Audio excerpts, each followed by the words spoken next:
Sweet as honey, sweet as honey, sweet as honey on our tongues.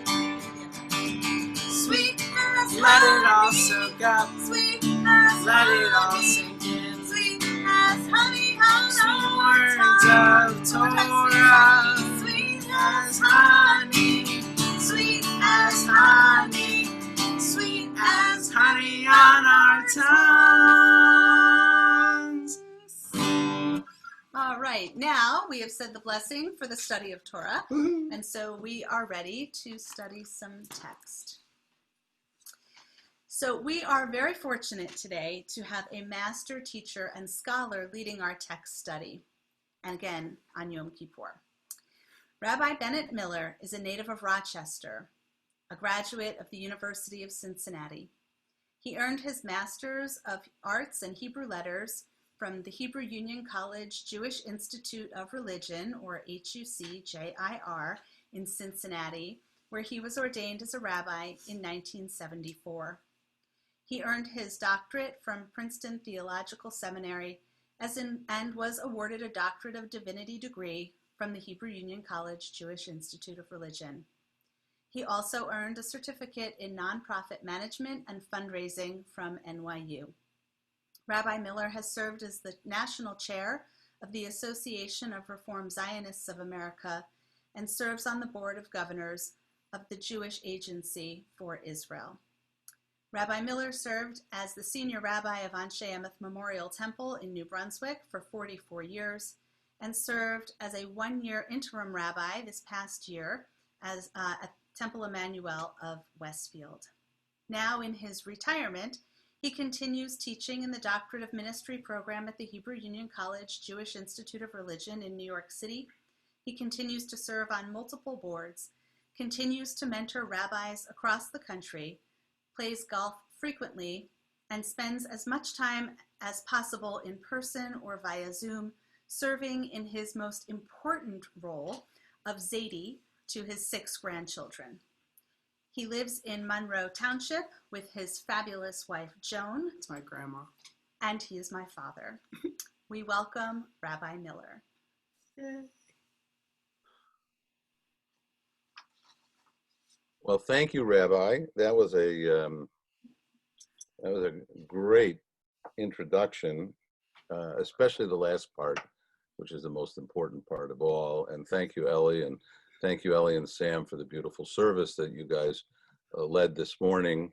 And I'm looking forward to sharing with you again on Yom Kippur. This morning, in a moment, I'm going to put up on the screen the text that is read in synagogues and Reformed synagogues on this first day of Rosh Hashanah, and in more traditional synagogues on the second day of Rosh Hashanah. Clearly a text that has great importance, which is why the rabbis decided that this should be the reading of the Torah during this particular holiday of Rosh Hashanah. But before we do, I want to share with you 2 stories. One that I suspect is familiar to many of you, and it is even possible that many of you think that this particular story is written in the Torah, although it is not. And the second, a story that is only familiar to a few of you who are participating this morning. So the first story. The first story is a story told about a young man named Abraham. He lived in the Middle East, in a part of the Middle East that I would say is similar to Short Hills, New Jersey, or maybe Morristown, New Jersey, or maybe Westfield, New Jersey. he lived a wonderful life, or at least looking from the outside in, that's how people would have thought of it. And he worked for his in a corporation which was founded by his father, a corporation that manufactured idols. Now, you may think that's kind of silly, but one year I was teaching a bar mitzvah class, and I began to tell this story, and I said, can you imagine anyone being in the idol business? And a mother of one of my bar mitzvah students raised her hand, and she said, well, as a matter of fact, it is the business that I'm in. My grandparents started it. I said, really? Could you tell us about it? She said, yes, we manufacture statues, like those that people put on their cars, and those that people put in their homes, and those that people put in the front yard. They bury in the front yard of their house when they're getting ready to sell it, turn it upside down because they believe that it will help sell their house faster. She says, as a matter of fact, just about everybody who is in the idol making business is Jewish. I said, well, how do you know that? And she said, well, every year I go to the convention. It's traditionally held in Las Vegas, and all kinds of people come. I said, like who? She said, oh, church groups, churches, individuals. They're looking for things, like rosary beads and, I guess statues to put on their cars and all that kind of stuff, and on their key rings, and all those things are manufactured by Jews. And I said, oh, really, that's quite interesting. Well, to bring us back to the story of Abraham working in his father's company, he was working one day. He was about 15 or 16 years old, I think would be my guess. And he was working one day, and his father said to him, I'm going to go across the street, and I'm going to get a cup of coffee, and I'll come back in a little bit. In the meantime, you take care of the coffee shop. Abraham thought, well, that's kind of weird. Now, some of you may be thinking, oh, yeah, okay, I remember this story. It'll be, and more of it will be coming, and you'll recall, but put it on pause just for a moment. Now I want to tell you a personal story. That's the other story. Summer after I completed 8th grade, I was employed. My uncle hired me. My uncle Arthur, he was maybe 5 feet tall at his tallest. He was born in Vilna, or somewhere outside of Vilna, and he came to the U.S. when he was 4 years old, and went to the public schools. Never lost his Vilna Yiddish accent, and he was in the parking lot business. He owned a parking lot, and the parking lot also had 2 gas pumps and a little hut, with a gas heater in the winter. And anyways, he said to me, are you working this summer? I said, no. He said, well, come work with me. I said, okay. And so I did. And I established a car wash business on that parking lot. And I had one of those A-frame signs, car wash $1.49. And I would wash the cars, and he would rinse them down, and then I would pump gas. And sometimes he would even let me go and park the cars. And it was the most wonderful, splendid summer I ever had. Mostly because I was spending time with my wonderful, generous, great Uncle Arthur. And every day about 2 o'clock, he would say to me, I'm going to go across the street to the candy store, and I'll come back, so you take care of everything here. The strangest thing was he never brought me back candy from the candy store, which was kind of unusual. And I once asked his wife, my Aunt Billy, what's with the candy shop? And she said, oh, he didn't tell you? I said, no. She said, oh, every day he goes across the street and he puts down his $2 bet on the horses. I said, oh, okay. She said, but he never wins anything. And whatever he wins, he loses, he gives back. I said, oh, that's interesting. That's my Uncle Arthur's story. And I'll come back to Abraham. So his father's across the street putting down his $2 bet, which he didn't tell his son about. And Abraham's taking care of the shop, and a woman walks in and she says, I'd like to buy an idol. And he says, really? What's the purpose? And she says, well, I'm getting ready to sell my house. I need a nice idol. I'm going to dig a little hole in my front yard and put it in the back, and put the idol inside. I'm sure that will help sell my house better. And he looked at her and he said, "Are you nuts? It's just an idol. It doesn't do anything." And with that, she got all huffy and she walked out and left. Another woman walked in a few minutes later and said, "I'd like to have an idol." And he said, "What do you want?" And she said, "I want a beautiful idol. I want a nice tall one. Okay, and it has to be female idol, and I want it to have a beautiful face." And he said, "Why?" And she said, "Because I'm aging and I don't want to age, but don't like my aging. And if I get the idol, then I'll stop aging." And he looked at her and he said, "Do you really believe that?" And she said, "Oh, absolutely." And he said, "Well, I'll sell it to you, but this idol doesn't do squat, doesn't do anything." And she got angry and she left. And this went on for about 4 or 5 people, each one getting angrier. And truth be told, Abraham was getting angrier too. And then when the last one left, he looked around, he saw the idols, and he said to himself, "My father's in a business where all he's doing is ripping these people off." And with that, he got adolescently really angry, took a broom and started smashing all of the idols. And then all of a sudden he realized, "Oh my God, any minute now my father's going to come back. When he sees this, he's going to kill me." So he took the broom, he put it in the hands of the largest of all the idols. When his father came back, his father appropriately said, "Hey, what's going on here?" And he said, "I don't know, I was just sitting around." And the idols got into a big fight, and the big one started beating up on the little ones. And next thing I knew, that was over, and it was done. And his father looked at him and said, "Are you nuts?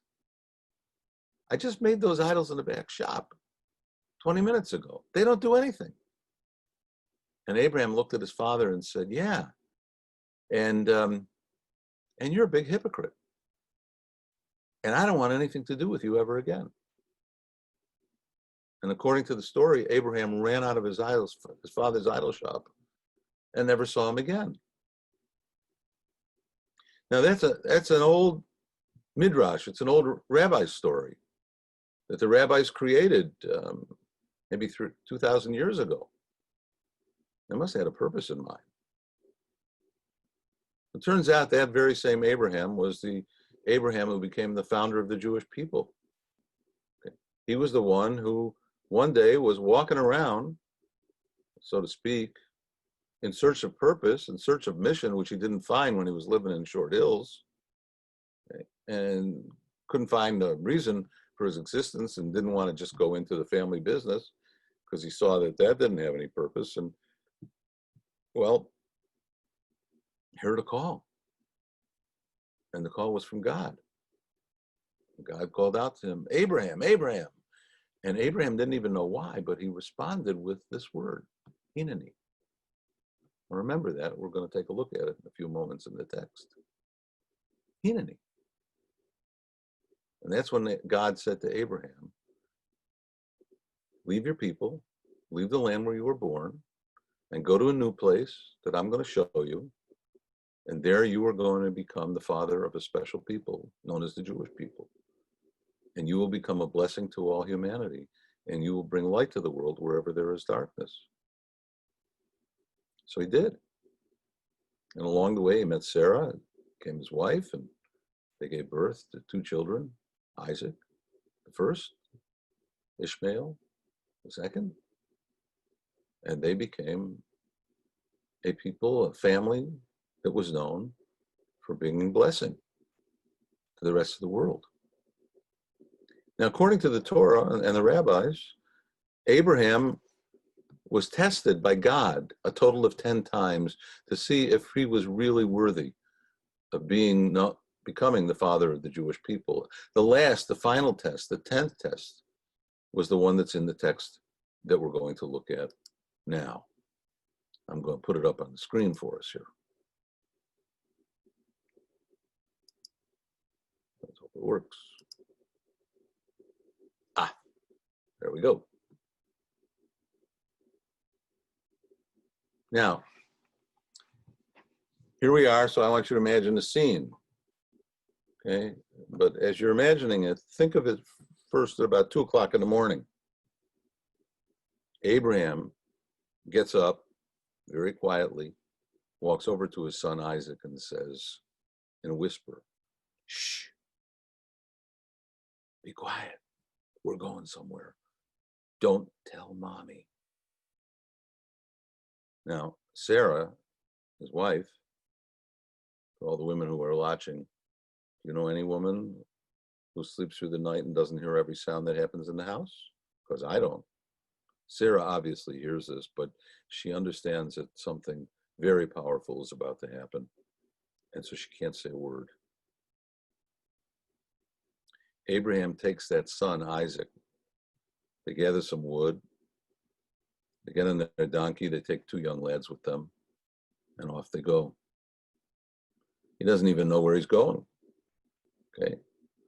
All he knows is God has said to him once again, as I'm marking here in the yellow, he says to him, "Abraham," and he answers with that same Hineni, "Here I am." Hineni, by the way, now, if you don't know it already, Hineni doesn't just mean "here I am." It means I'm ready for something powerful to happen in my life that will be transformative. Every one of us has had at least one Hineni moment in our life. We may not have called it that, but that in fact is really what it is. It's a Hineni moment, and Abraham is about to have one. And he says, take your son, your favorite one, Isaac, the one you love, and take him to the land of Moriah. That's Jerusalem, folks. Moriah is the mountain upon which Jerusalem is built. Take him there. There was no Jerusalem at the time. And offer him up as a burnt offering. You see, in ancient times, if people gave birth to a child, it meant that they could have more children. And so they took the first one, and as an expression of gratitude, they gave it back to God. This, by the way, this will be the last time that this happens in Jewish tradition, but in other traditions that did continue. Anyways, he does. He gets up the next morning, saddles his donkey, takes with him 2 young boys, along with him his son Isaac, okay, who's about the same age Abraham probably was when he was that day working in his father's idol shop. And off they go. And on the 3rd day of their journey, he says to the 2 servants, "You guys stay here with the donkey, and Isaac, the boy, and I, we're going to go up there to the top of the mountain. We'll worship, and we will return to you." He didn't want to cast any suspicion, and he didn't want those 2 young lads beginning to wonder, which is why he said, "We will return to you." And off they go. And Abraham and Isaac, they take the wood and the fire, and Abraham takes a knife, and off they go. When they get to the top of the mountain, Abraham says, "Isaac, come on over here."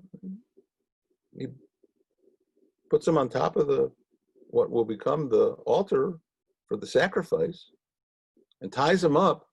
And Isaac is just saying, "Hey, what's going on?" And he says, "Don't worry about it, I'm just doing, what I need to do." And Isaac is just kind of wondering. He's not rebelling. And why is he wondering? Because he loves his father so. He trusts his father. He assumes that whatever his father is going to do will be something good. And it appears as though he doesn't even question his father. But Isaac, like that Abraham at an earlier time, is probably wondering, hey, what the heck is going on here? This isn't what I signed up for.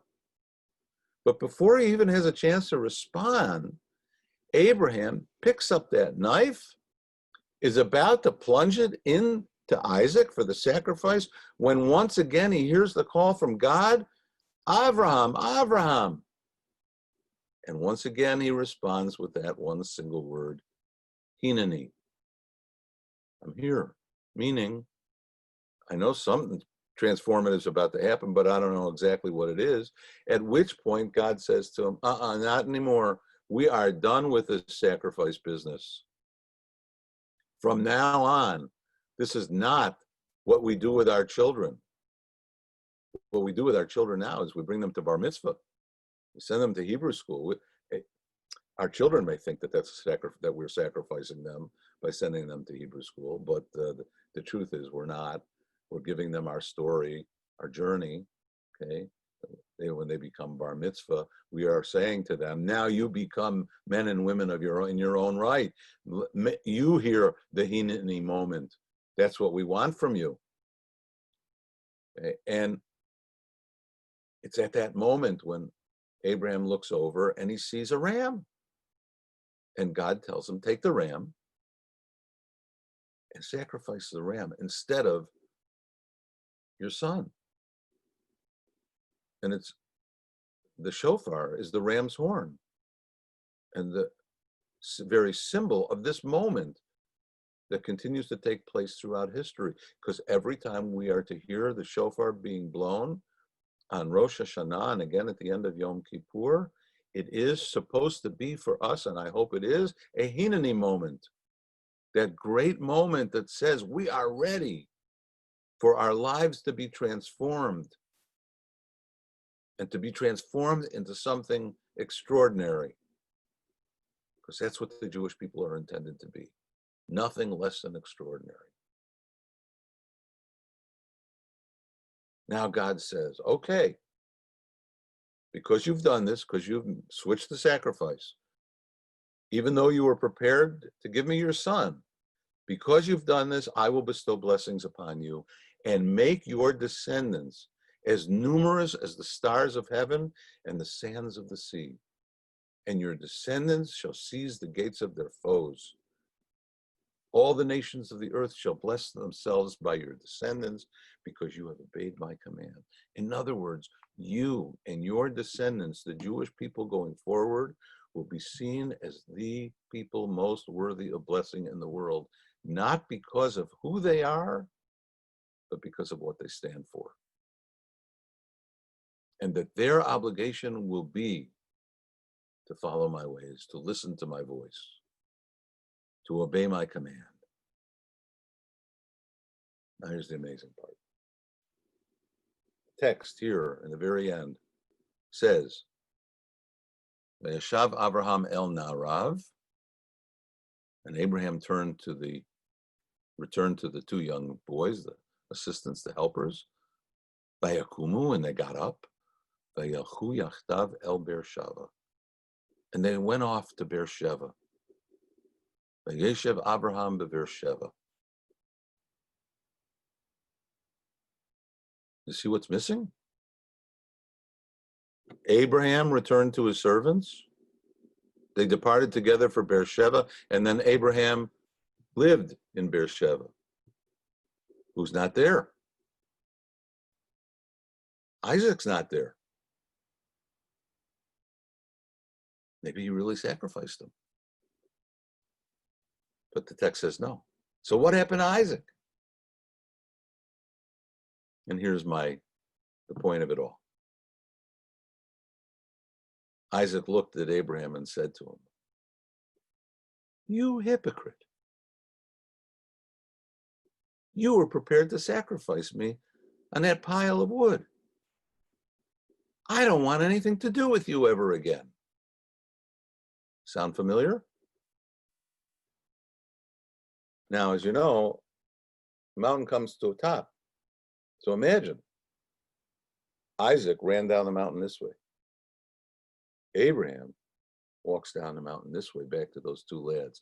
But before he does, when he gets to the bottom of the mountain, this isn't in the text, but it's in my story. When he gets to the bottom of the mountain, he encounters someone. It's his own father. And they embrace. And his father says to him, now do you get it? You can't really understand the meaning of life until you've had the proper Hineni moment. And at that point, Abraham understood the meaning of life and his life's purpose. I want to suggest to all of us here that Rosh HaShanah, in fact, these 10 days, the 10 days of awe, The Yamim Noraim, as they're called. This should be the time when we prepare ourselves for our Hineni moment. By the way, we don't just get one in our life. They come at various times and when we least expect them. But they are indeed so incredibly powerful. They come at moments like the birth of a child. The moment not that we go off to college, but the moment that we truly understand the meaning of being in college. The moment that we decide we don't like our job because it doesn't give us meaning and purpose. And so we find a job that gives us true meaning and purpose. Because while we all work for security, the truth is, if we don't have meaning and purpose in the work that we do, we live lives that are totally empty. Rosh HaShanah and Yom Kippur, those 10 days, they are intended to be a time to prepare ourselves, our ears, our mouth, our hearts, our souls, to hear the call from God, the divine voice, and to be prepared to say with the fullness of everything that we possess in our body and in our spirit, Hineni, I am ready. I'm ready to make a difference in the world. I'm ready to overcome any of the slaveries that I have within me that prevent me from being my very best person who I am. I am prepared, Hineni, to take control of whatever comes out of my mouth, so that what comes forth from my mouth is nothing but words of blessing rather than words of curse. I do have the power to be able to do that. Hineni moments are intended to be transformational. And when they are, they become liberational. And when we become liberated, we become who we are intended to be. Created, B'Tselem Elohim, in the image of the divine. I hope for every one of us who's participating today and listening to these words of Torah, that the Hineni moment that you are waiting for will come soon, that you will prepare during these days and during these wonderful services led by Rabbi Eli Miller and that grandson of mine, Sam Miller-Lynn, as well. I hope that you will be so ready that when the call comes, you will say, Hineni, I am ready, and I'm ready to take on the world. Shana Tova Tikatevu, a wonderful, happy, healthy, beautiful new year to you, to all of your loved ones, to the people of Israel, and to all humankind. I turn it back now to your rabbi. Thank you so much. That was beautiful and very meaningful as well.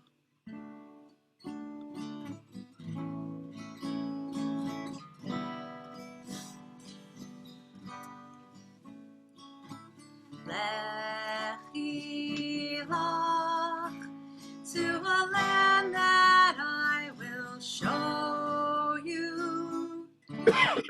Lech lecha, to a place you do not know.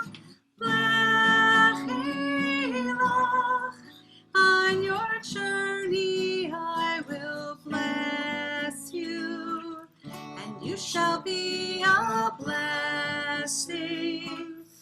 You shall be a blessing. You shall be a blessing. Lechi lach. Lechi lach, and I shall make your name great.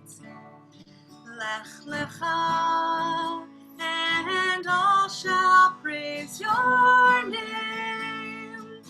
Lechi lach, to a place that I will show you.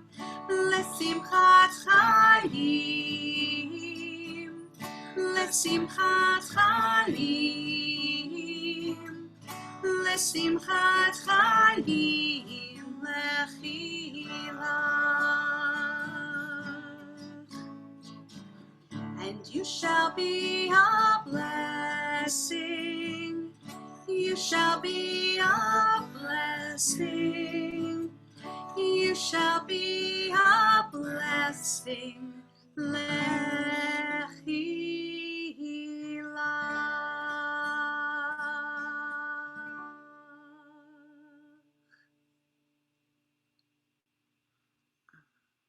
We're going to give everybody a couple of moments as a break before we come back to at 12 o'clock for the sermon. And thank you again, Dad, Rabbi Miller, for a really beautiful morning of text study filled with such meaningful stories that made the Torah portion so easy to relate to. And the Akedah story is such a difficult story because it leaves us asking a lot of questions that I think you gave us some really meaningful answers for today. So thank you again. All right, we'll give everybody a minute, and we're actually going to show a couple of videos if you want to just hang out of some nice musical things, and we'll see you back here in about 12 minutes for the sermon. Just do my tool. Let's start it.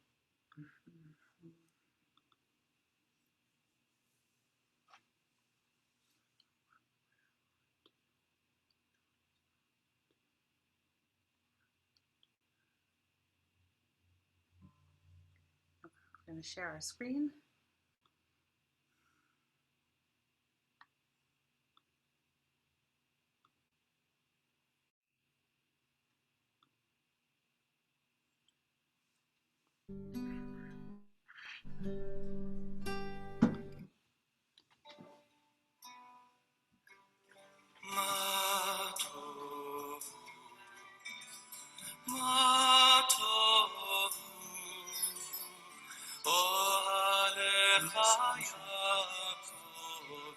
משכנותיך ישראל, מה טובו, מה טובו, אוהליך יעקב, משכנותיך ישראל, ואני ברוב חסדך אבוא ביתך, אשתחווה לך על קודשך ליראתך,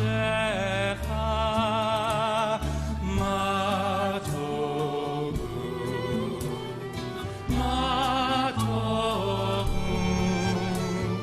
אוהליך יעקב, משכנותיך ישראל, מה טובו,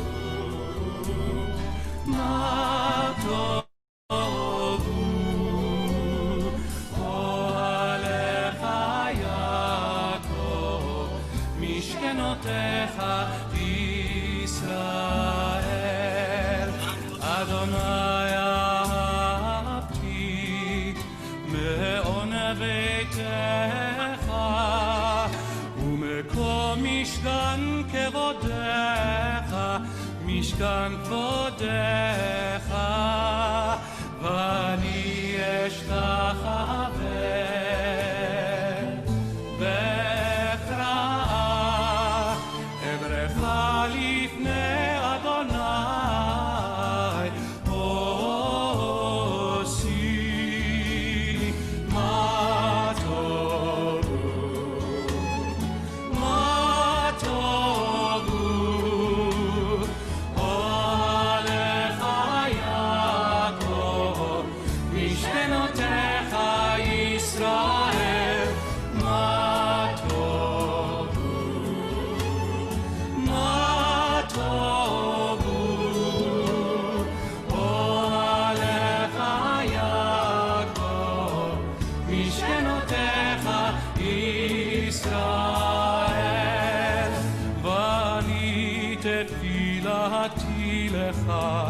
אדוני את רצון, אלוהים ברוב חסדך, אלוהים ברוב חסדך, הנהי באמת אישך.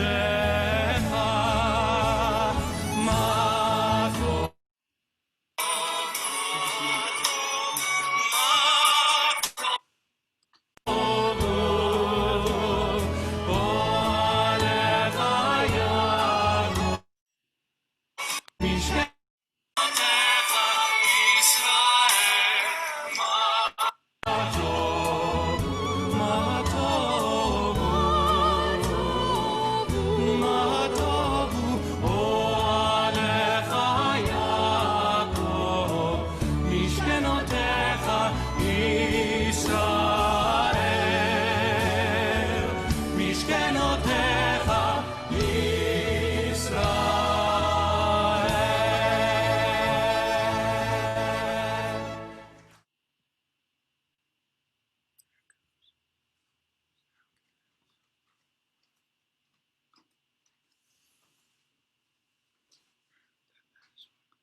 There comes a time in every fight when it's been going on so long that the reasons it all began are far away and ancient news.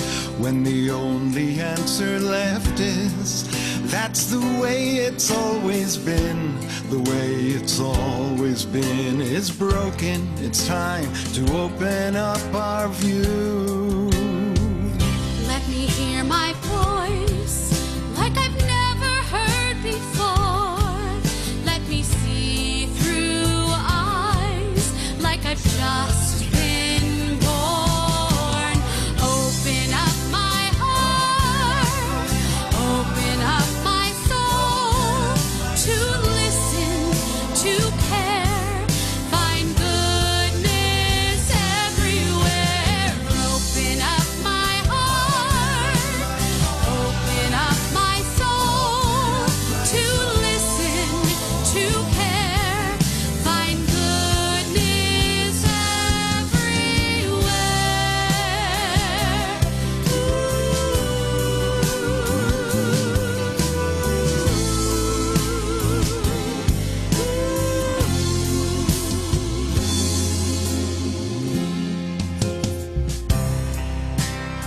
comes a time in every age when there's no choice but to change, when we evolve and learn and grow and clearly see what has to be.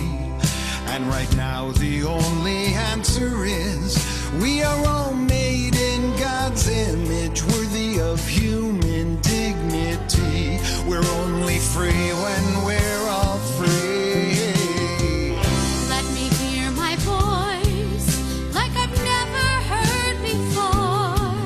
Let me see through eyes like I've just been born.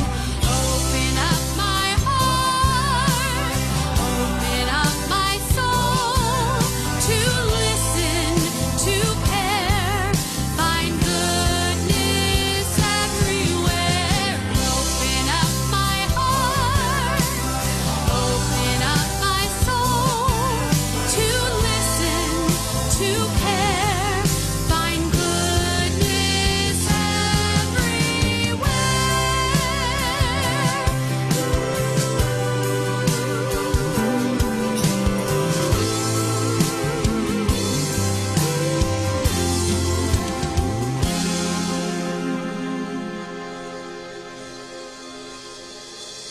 Set my heart free, set my mind free, set my soul free, set me free. Set my heart free,